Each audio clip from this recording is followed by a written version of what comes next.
contents. But for some reason, he held this one in his hand, staring down at it, examining every crease and wrinkle of the shiny paper. He ran his index finger over the brown parcel tape used to secure either end. He raised it to his ear, shaking it gently, listening closely for any audible clue. He looked at the handwriting of the address, wondering whether that might give him some small hint. He gave the package a slight squeeze, careful not to press too hard in case he damaged anything inside. The envelope gave slightly under his fingers, so Mike squeezed again, slightly harder. Then slightly harder again. And then the package exploded.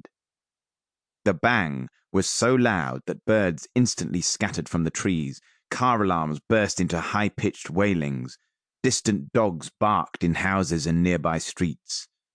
Then followed a percussion of loud, sticky squelches as small, bloody parts of Mike Chapman rained down, splatting on the road, cars, pavements, and pedestrians. Chapter 1.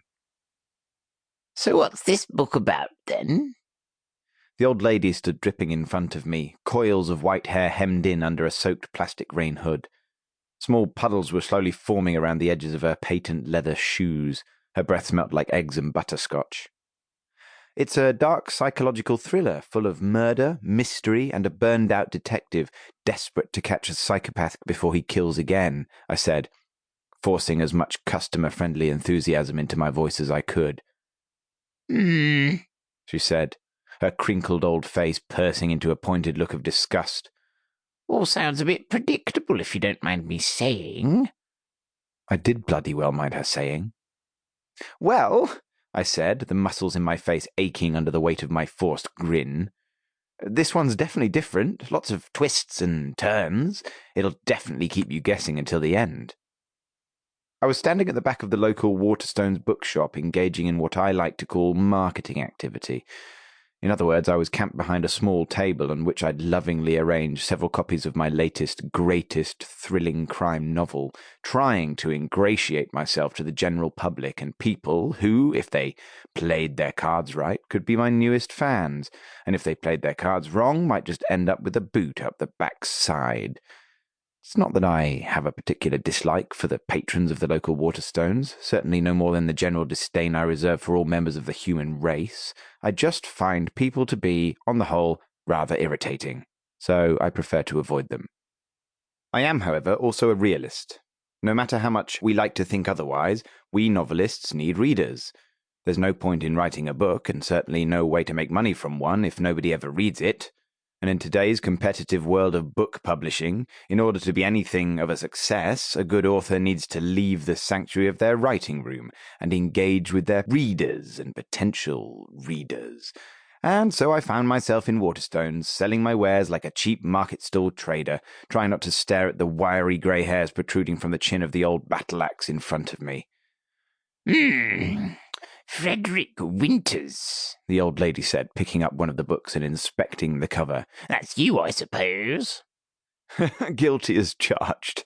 I coughed out my best fake laugh. Never heard of you. It was more an accusation than a statement. Well, that I can't help you with, I'm afraid, I said, wishing the old bat would either buy the book or piss off to the undertaker's next door and book a one-way trip to the crematorium. It's very good, though, if I do say so myself, and it's my 10th book, so I should know what I'm doing by now. Her eyes returned to scrutinizing the cover as if she were looking for some mark of quality. Don't just take my word for it, I interjected, trying to close the sale. This book has 27 5-star reviews on Goodreads.com, so, you know. Her eyebrows rose. She did know. What she didn't know was that I'd posted all 27 of those reviews myself under a series of pseudonyms. I'm not sure, she continued, literally weighing the book in her hand, roughly fanning through the pages. Sounds an awful lot like a James Patterson I read recently. This is nothing like a bloody James Patterson, I snapped. This is a quality, well-researched, well-written book, not like that factory-written drivel he turns out. To be perfectly honest, I have nothing against James Patterson. Not really, aside from a burning rage-inducing jealousy at the man's